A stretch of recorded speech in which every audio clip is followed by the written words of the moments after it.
All right, today we're going to do a second day of lesson 7.3, which is on solving system using elimination. The emphasis today, though, we are going to solve using elimination, but we're going to work more on the prep work that we have to do before we're ready to solve it using elimination. We're going to look at a couple of concepts today, um, one of which is if what happens if we have to multiply both equations by a number to be able to solve it. And then the second concepts are what if we're given fractions as our coefficients or decimals? How do we handle uh, creating an equation that we can work with easily enough to be able to solve it? All right, so here's the first concept. What happens if we're given an equation, a system, I should say, in which I can't easily just multiply one equation by a number to create opposites, right? There's nothing I can multiply 4 by to make it equal 3, nothing I can multiply 3 by to make it equal 5, and vice versa. So sometimes you're going to have to multiply both equations by a number. All right. So for example, here, if I want to eliminate, let's say the y variable, and I'm saying I'm eliminating the y variable, I'll tell you why. Because one's positive and one number's negative. So I'm going to create opposites without having to multiply by a negative. All right, so you can eliminate the x or the y. It won't matter which, but I'm going to multiply the top equation by 5, and if I do that and distribute it through, I'm going to get 20x plus 15y equals 40. And because I'm going to eliminate the y's, I'm going to multiply the bottom equation by 3. Because when I distribute a 3 through here, okay, we'll get 9x minus 15y equals negative 69. And what's happened is I've made my y's now opposites. Okay. Like I said, I could have done it with the X's, but I decided to do the Y's because I already had one negative, one positive, and I knew I could get opposites easy enough. Okay. So now I've got my opposites. I'll add together here. Okay. Add down 20x plus 9x is 29x. 15y plus negative 15y. That was the design. There's my 0. Y's are eliminated. Add these together. I get negative 29. Right. Divide by 29. I get negative 1. Same, pick one of these two equations like we always do, substitute negative 1 in place of x, solve for y, and I get 4. Okay, you guys can solve these easy enough. So my answer is negative 1, 4.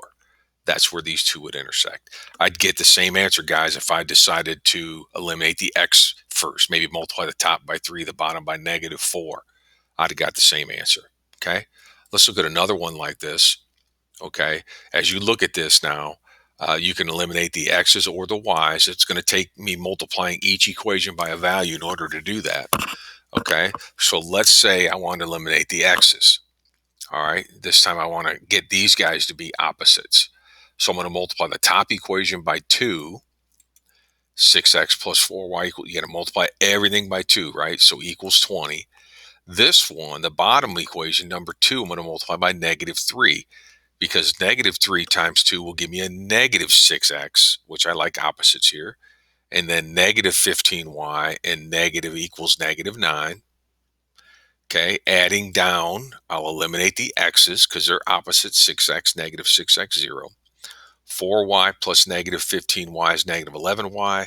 20 plus negative 9 is 11. Divide each side by negative 11. Y is negative 1. Got my y value. Pick an equation. Looks like I took equation 1. I'm going to put negative 1 in place of the y. That's substitution. Okay. Add a 2. Divide by a 3. And my order pair is 4, negative 1. So there is an occasion where you have to multiply each equation by numbers to create opposites. Not tough to do. Okay. The second style of question is what do we do if we get fractions as our coefficients? All right. Nobody wants to work with fractions. Okay. So what we'll do in this scenario is we'll multiply to eliminate the fractions in each equation, and then we'll deal with what's left. All right. So take your top equation. You got coefficients of 1/3, negative 2, and negative 2/3. To eliminate the fractions throughout this problem, okay, I'm going to multiply everything by 3. The denominator of 3, if I multiply by 3, will allow me to cancel it out. So 3 times a third will give me x, 1x. 3 times negative 2y is negative 6y. And then 3 times negative 2/3, the 3's will cancel and I'll be left with negative 2. So now I have this simpler, much simpler equation to look at and work with. And it's equal to the original one. I just changed the form. I just changed it by multiplying. Same thing here. A little different though in how we got to approach it. Now I got denominators of 5 and 2. So what's the smallest number that 2 and 5 will both divide into evenly, or are factors of? It's called the least common factor, or multiple, excuse me. So that's going to be 10. I'm going to multiply everything by 10. When I take 10 times a fifth, the 5 cancels into the 10 twice. It'll leave me with 2x. 10 times a half of 10 is 5. 2 goes into 10 5 times, is 5x. 10 times a 3 is 30. So now I got two new equations to work with. Okay, and now I'm going to solve it using elimination. So as I look at this thing, I'm thinking, you know what? Let's just take the top equation and multiply that by negative 2, and I'll have opposites here with my x's. So distribute your negative 2 through.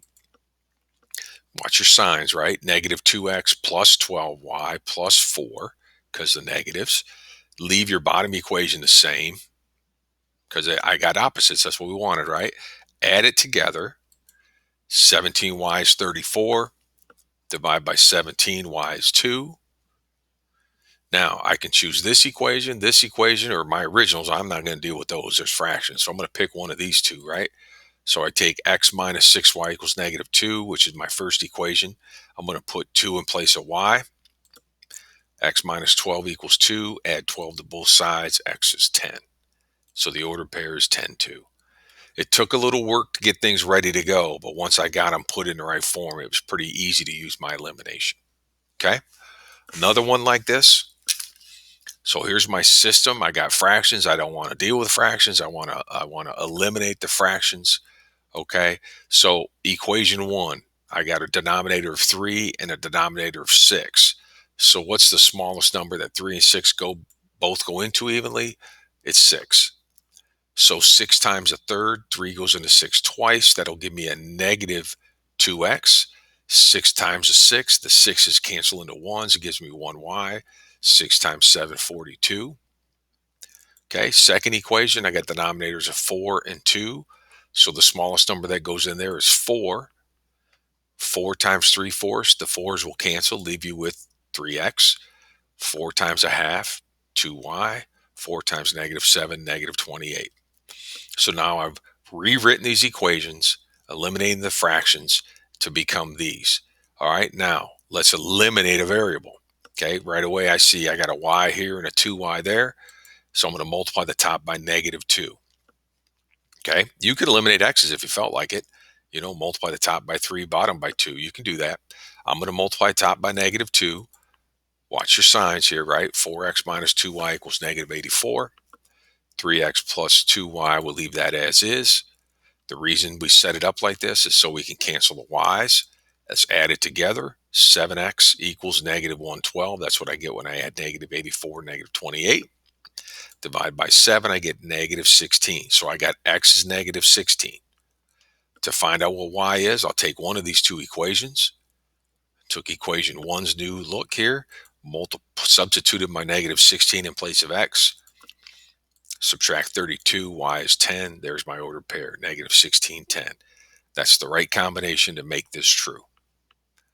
All right, now, looks like I got one more here. Okay, I want to get through this one. So I got I got denominators of 4 and 3. So I'm going to multiply number 1 by 12. Distribute my 12 through. 3x plus 4y equals 96. Here I got denominators of 5, so I'm going to multiply everything by a 5. Okay, distribute my 5 through. X minus 10y equals negative 2. Distribute, distribute, distribute. Okay, here's my new system. I want to eliminate it. Going to go with the x's, right? Because you can see this is 3x, this is 1x. All I got to do is multiply by negative 3 down here. Leave my top equation as is. Distribute my negative 3 through. Watch the signs. Okay, don't miss your signs. Add together. Divide by 34. Y is 3. Pick one of the two equations. Substitute 3 for y. And solve it. There's my answer, 28.3. Now, what I want to get to here is, what do you do with decimals? All right, well, we don't want to deal with decimals, right? How do you eliminate decimals? Well, actually, eliminate decimals pretty easy, and it's called multiplying by a base 10. So I want to multiply by a value of 10. When I say base 10, I mean 10, 100, 1000. What happens is when you multiply by those types of numbers, you're really just moving the decimal point over, and it's basically the number of zeros. So here's what I mean. Let's take the first equation and multiply it by 10. If I multiply everything by 10, and you can check this on a calculator if you want, but what's going to happen is it's going to move the decimal to the right one place in all of these. Now, the whole number 12, the decimal's at the end, so I got to add a 0. But when I multiply by 10, I get 12x minus 15y equals 120. This equation, multiply by 10. Okay? Same thing, because I got to get all the decimals to the right one place. 8x minus 5y equals 60. So now I don't have to deal with decimals anymore. I got whole numbers to work with. Okay? So what would you guys multiply by?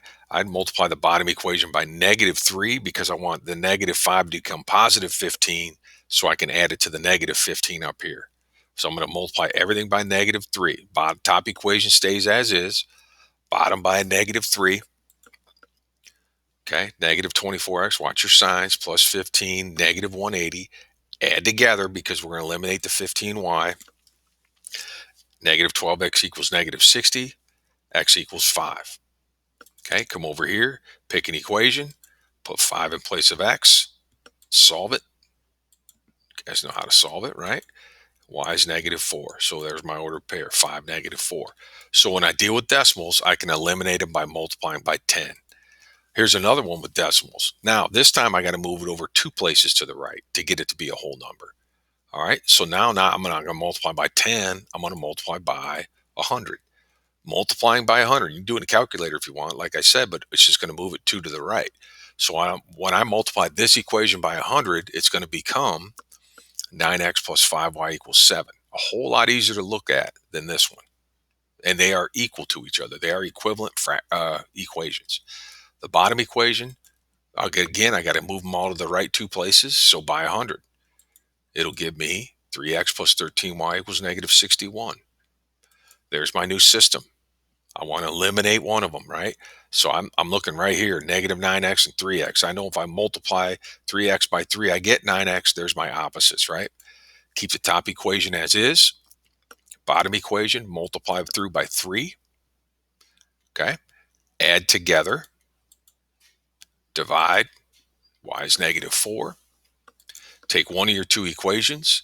Substitute in -4 for y. Solve it. X is -3. Okay. So -3, -4. Okay, tonight you're going to continue to work on using elimination to help solve a system, but we're going to clear out fractions, we're going to clear out decimals first, and then we're going to do the elimination. All your work's got to be shown. Write out your original equation, show me what you're multiplying by to eliminate or to clear out fractions or decimals, and then show your process to solve it.